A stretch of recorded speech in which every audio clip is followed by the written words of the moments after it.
बिस्मिल्लाहिर्रहमानिर्रहीम। नाज़रीन, programme current affair के साथ आपका मेज़बान सैयद आसिफ अली हमदानी हाज़िर खिदमत है। नाज़रीन, पाकिस्तान में जहां हर शोबा रू बज़वाल है, वहां हमारा इंसाफ का जो शोबा है वो भी इस कदर कमज़ोर है कि दुनिया के वो जो ममालिक की रेटिंग लिस्ट आती है उसमें हम 127 नंबर पे पहुंच चुके हैं। हमारे इस वक्त सिर्फ पंजाब का मैं जिक्र करूंगा। पंजाब के अंदर इस वक्त 52,399 केसेस जो हैं वो इस वक्त मौजूद हैं,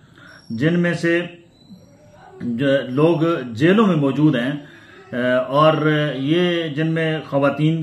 की भी तादाद तकरीबन 1,000 के करीब है और 750 उम्र बच्चे हैं,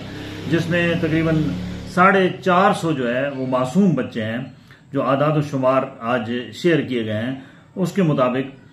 और ये तकरीबन 54,000 जो है ना वो केसेस वो जेर इल्तवा हैं मुख्तलिफ अदालतों में। हमारी बदकिस्मती ये समझें कि इतना सुस्त रवि का, चाहे वो आप छोटी अदालत की बात करें या बड़ी अदालत की बात करें, तारीखों पे तारीखें और जिलालत पे जिलालत जो है वो अगर किसी गरीब का केस वहां लग जाए तो उसका मुकद्दर बन जाती है। वकला के टैक्स जो है वो टैक्टिस जो है वो लूटने का उन्होंने मुख्तलिफ जरिए रखे हुए हैं। और जब भी कोई तारीख पड़ती है तो कोई गरीब अगर वहां पहुंचता है तो उसका काम जो है वो 15-20 हजार से केस स्टार्ट होता है और वो जाके लाखों में जाके एंड पे पता चलता है कि वो केस भी हार गए और उनके लाखों रुपए जो है वो भी दरिया बुर्द हो चुके हैं। जबकि छोटे छोटे केसेस जो है वो खवातीन के और वो भी लंबी लंबी मुद्दत तक उनको तारीखें पड़ती रहती हैं, क्योंकि एक सरमायादाराना निज़ाम है, एक जागीरदाराना निज़ाम है और इस मुल्क के आवे का आवा ही बिगड़ा हुआ है। और कहीं पे भी आप इंसाफ के लिए जाएंगे तो आप एड़ियां रगड़ते रगड़ते दुनिया से चले जाएंगे, आपको इंसाफ मिलना बहुत मुश्किल है। यहां पे भी गैंग हैं, जैसे बाकी हर इदारे के अंदर गैंग मौजूद हैं। यहां पे भी एक गैंग है जिसने एक जाल बुना हुआ है और वो कचहरी के अंदर एक गैंग पूरा मौजूद है जो वकीलों से शुरू होकर मुंशियों तक और फिर स्टाम्प फरोशों तक और फिर एक लामुतनाही सिलसिला है। अंदर रिकॉर्ड रूम है, आपने नकल निकलवानी है, रीडर है। जब तक इस पूरे सिस्टम के अंदर आप बाबा कायदे आजम नहीं डालेंगे, ये कोई सिस्टम भी ना ऑन होगा ना ऑफ होगा और ना ही ये आपको को प्रोटेक्ट करेगा। हालांकि चाहिए ये था कि पाकिस्तान एक फलाही इस्लामी रियासत है, यहां पे काजी सिस्टम होना चाहिए जैसे इस्लाम में है और वो हर जिले की सतह पे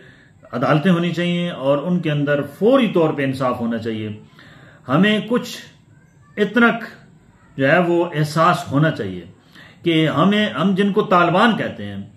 आज उनके आप जरा अफगानिस्तान का कंपैरिजन करें कि अफगानिस्तान के अंदर फौरी तौर पे कैसे इंसाफ फराहम किया जा रहा है। वहां पे तालिबान बेसरोसामानी की हालत में उन्होंने जब चार्ज लिया तो यही समझा जा रहा था कि ये घुटने टेक देंगे, पूरी दुनिया ने उन्हें तस्लीम नहीं किया, लेकिन उन्होंने अपनी कुव्वत ईमानी के साथ, अपने जनाब इस्लामी शायर के साथ और शरीयत के ऐन मुताबिक उन्होंने हर शोबे जिंदगी में इस्लाहात की, जिसकी वजह से आज उन्हें माली वसाइल का कहीं पे भी सामना नहीं है और वो एक बेहतरीन नज्म नस्क चलाने में अभी तक कामयाब रहे हैं। जबकि हम भिखारियों की तरह भीख मांगने के लिए कोई दर हम नहीं छोड़ रहे हैं, कोई दरवाजा नहीं छोड़ रहे हैं, कोई हम जो है वो मुल्क नहीं छोड़ रहे हैं और इन दौरों पे हम करोड़ों अरबों रुपए लगा रहे हैं सिर्फ भीख मांगने के लिए। बड़ी बदकिस्मती समझे इस पाकिस्तान की कि हमारे ऊपर हमेशा ऐसे हुक्मरानों को लादा जाता है जिनके मफादात सिर्फ कर्जे के हसूल तक हैं और उस कर्जे की जो वापसी है वो कभी भी उन्होंने अपने ऊपर वाजिब नहीं समझी, वो हमेशा उन्होंने कौम पे लाद दी।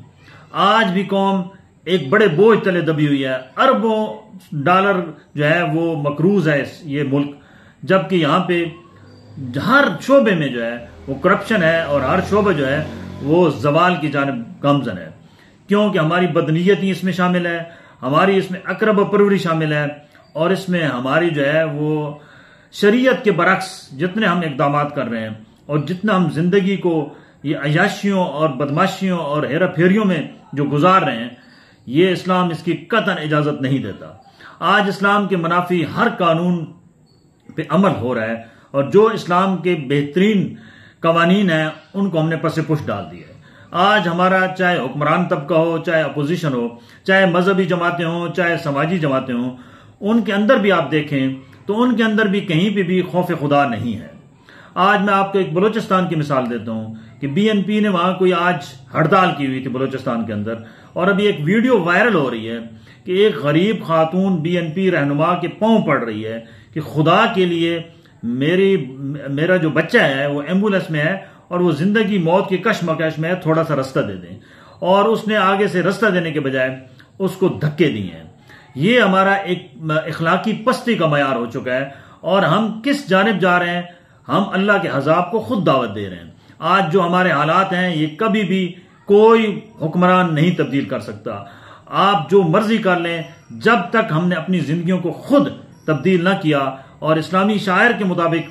हमने कुरान और सुन्नत के मुताबिक अपनी जिंदगी को न ढाला, हम जितने मर्जी जतन कर लें, जितने मर्जी वसाइल इकट्ठे कर लें, जितने मर्जी हम जनाब वो अपना क्या नाम है अयाशियां कर लें, हमारे हालत कभी भी नहीं बदलने वाली। नाज़रीन, दूसरी आज की जो अहम ब्रेकिंग न्यूज है वो ये है कि नवाज शरीफ दुबई प्लान के मुताबिक अभी तक जो इत्तलात आ चुकी हैं कि वो बिल्कुल उन्होंने वाज़ेह तौर पे पीपल्स पार्टी को रेड सुर्ख झंडी दिखा दी है कि हम इलेक्शन इंडिपेंडेंट लड़ेंगे, किसी सीट पे एडजस्टमेंट नहीं होगी।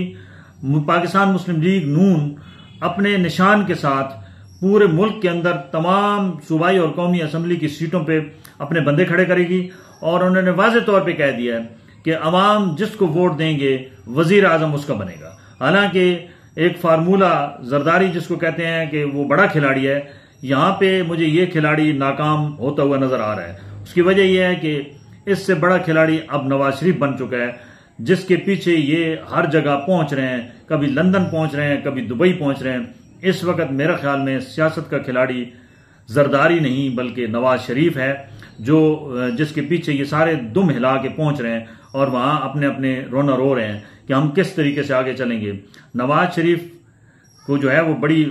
पावर के साथ लाया जा रहा है और ये बात याद रखें कि नवाज शरीफ दुबई से सऊदीया जा रहे हैं और वो शायद सऊदीया में अगले चंद रोज में